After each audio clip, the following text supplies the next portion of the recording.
Hello everyone, my name is Zack Mazurek, seminarian for our diocese. I'm here in Bessemer on the west end of the UP at my parents' home right now. I go to St. Sebastian Parish here in Bessemer. I just am finishing up my first year of seminary at Sacred Heart in Detroit. And so on this day, I want to offer my turn for reflection. This is going to be for the Saturday in the octave of Easter. And there's two really awesome kind of readings that we get, one from the very end of Mark's Gospel and one from the Acts of the Apostles, so which is the first reading. So I'll do the Gospel first, and then we'll go to Acts just to give a little reflection for you here. So in Mark's Gospel, chapter 16, we're talking about the very end of his Gospel. And he reflects on kind of the culmination of the different miracles that you may have heard or reflected on throughout this week. One being Jesus appearing to Mary Magdalene right after on the morning of the resurrection, and then also his appearance to the two disciples on the way to Emmaus, where he appears to them and talks them through the prophets and Exodus and everything, and explains how he is who he is, the Messiah, the Son of God. And they still don't realize it until the very end, in the breaking of the bread at the Eucharist, that they realize that this is really Jesus. And then he vanishes. And we're like, what? He just vanishes? Why did he just leave them? And I think there's just this image of why did Christ just leave all of a sudden when they finally realized that it was him? And I think the idea is that, well, he never leaves us, right? He's always with us, even if we don't always realize he's there, right? And so even in the reading of the Word or in the Eucharist, we may not always understand or fully believe that he is present to us. We may question, where are you, God? Where are you in this time of our need, of our doubt, of our fear?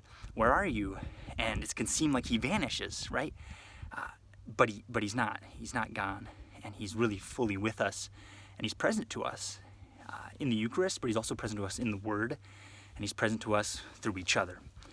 And so he hasn't really left us, and he proves that, and he shows us that in the third part, which is when he appears finally to the disciples, or the apostles.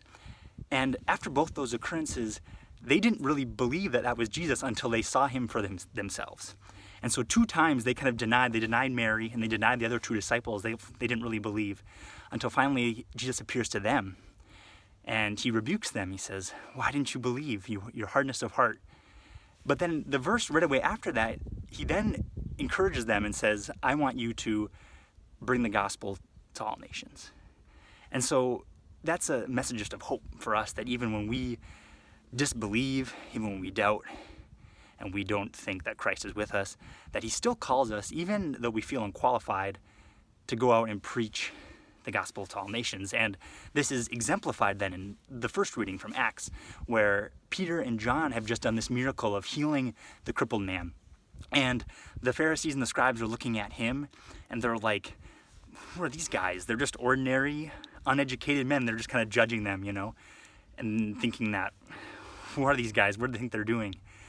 In the very place where Jesus had just been condemned and crucified and condemned to death, tortured, Peter and John are there preaching in his name. And there could have been a lot of fear of being tortured or killed themselves, the ridicule that they were receiving. But yet, their response in verse 20, Acts 4, verse 20, Peter says, it is impossible for us not to speak of the great deeds and works that we have seen, that we've been witnesses to. And that's just a call to us. How often do we shy away from witnessing to Jesus? Or how often do we just we don't want to push our beliefs on anyone. We don't want to talk about religion. We don't want to talk about our relationship with Jesus. But the Lord really calls us to do so, to share, especially in this time, how he has worked in our lives and how he has all the great things that he has done for us, that we need to be thankful to him. Even though it may seem that we have nothing left to be thankful for, but we really do, especially in this Easter time, this Easter season.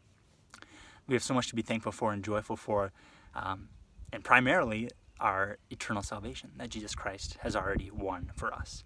And so my prayer for you and for us during this time is to just think of all the things that the Lord has done for us, to look at those times where he has been present to us, and to remember those. Because we want to have that same spirit of joy that the apostles had after Pentecost when the Holy Spirit came upon them, that same Spirit that dwells within our hearts, that Peter was able to say, it is impossible for me not to speak about what the Lord has done for me. And so my prayer for us in this time is that we may know of the Lord's great love for us still. We may remember his works and trust in him, because he came so that we may have life, and that we may have it more abundantly. He came so that we may have joy, and our joy may be complete. You are all in my prayers during this time.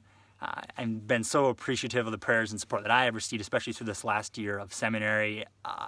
Just incredible to know that so many people in our diocese have just prayed for me, supporting me throughout my first year, and I'm so excited to continue in my process of discernment, to follow the Lord's call, to see where he leads me in my future, in my life, and hopefully to the priesthood. So thank you all for tuning in. May God bless you, keep you safe, and may your joy in him be complete.